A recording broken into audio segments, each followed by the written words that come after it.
Jamais ce pays n'a été aussi riche en termes de ressources. Nos ressources minières se vendent à des prix extraordinaires. On se dit la capitale mondiale du cobalt. Tout le monde cherche le cobalt congolais. Le vrai problème, il est dans l'injustice. Qu'est-ce qu'on peut accuser de Félix Tshisekedi? C'est d'avoir fait propager cette injustice dans la redistribution des richesses du pays. Un chef de l'État veille à ce que les richesses soient mieux redistribuées. Et la richesse du pays est énorme. Jamais nos compagnies minières n'ont gagné autant d'argent, n'ont exporté autant de cuivre, de cobalt, de lithium aujourd'hui, tous ces minerais. Mais le problème réside où? Le problème réside simplement que l'État est défaillant. L'État congolais est capturé. Je ne réponds pas? Non, je pense que... Nicolas Kazali répond. Je pense que M. Kamitatou n'arrive pas à sortir du souvenir de la période où lui-même était aux affaires, malheureusement. Et peut-être qu'il n'a plus le temps de lire les chiffres et les statistiques. Nous devrions... Il n'a pas les vrais chiffres? Mais non, écoutez, quand je vous dis plus d'1,5 milliard redistribués aux familles à travers la gratuité, je vous dis que nous sommes en train d'avancer dans la gratuité des accouchements, en commençant par Kinshasa, qui a déjà démarré. Vous avez des hôpitaux où on accouche gratuitement? Oui, il y en a. Aujourd'hui, il y a un programme qui est financé par la Banque mondiale qui le fait. Et ce mois-ci, nous commençons sur le financement propre de la RDC. 41 millions de dollars cette année, 200 millions de dollars l'année prochaine sur l'ensemble du pays. Ça, c'est des choses déjà planifiées, déjà en cours de mise en œuvre. Et ça, c'est des changements concrets. Et maintenant, il faut aussi ne pas être démagogue. Nous avons fait des progrès en termes de recettes.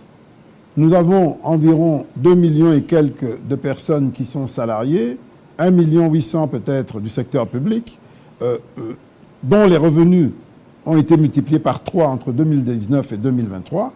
Et 2023 aujourd'hui, multipliés par 3. Alors que l'inflation n'a pas été multipliée par 3. Donc ils ont, en termes réels, leurs revenus se sont accrus. Nous avons le reste de l'économie qui est informel et qui dépend des retombées de l'économie formelle. Ce que nous voulons, c'est de faire en sorte que l'économie formelle prenne plus d'ampleur pour embarquer plus de monde.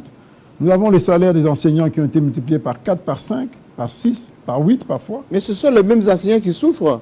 Mais écoutez... Qui n'arrivent pas à boucler, oui, comme dit Kamitatou, tout le monde souffre. La journée ou... Non, mais tout le monde souffre. Tout le monde se plaint à tous les niveaux, chacun selon son niveau. Oui. Et ne pensez pas, à moins d'être démagogue, que nous allons résoudre tous les problèmes, que nous allons transformer le pays en Suisse ou en Émirats arabes du jour au lendemain.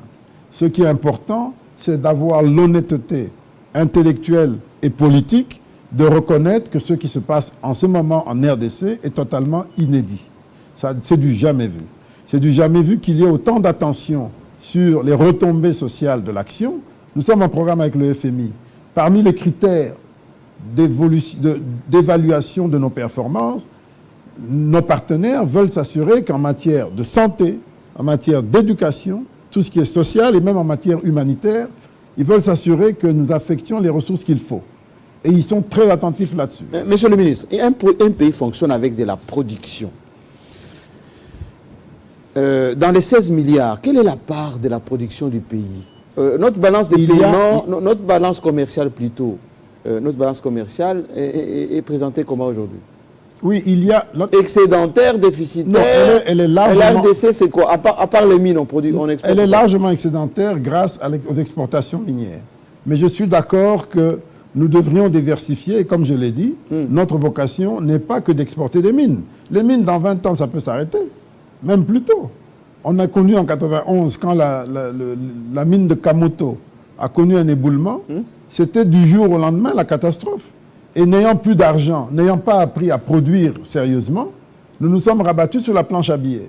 C'est comme ça qu'on a eu des billets de 5 millions. Mais lorsqu'on dit de vous, vous avez pris mais pour éviter les DTS, plus l'argent de Covid, plus l'argent de Bayer, et vous avez mis tout ça dans les milliards, et vous avez dit, c'est notre argent. Non, parlons d'abord du progrès. Le plus grand progrès, nous l'avons fait sur les ressources propres.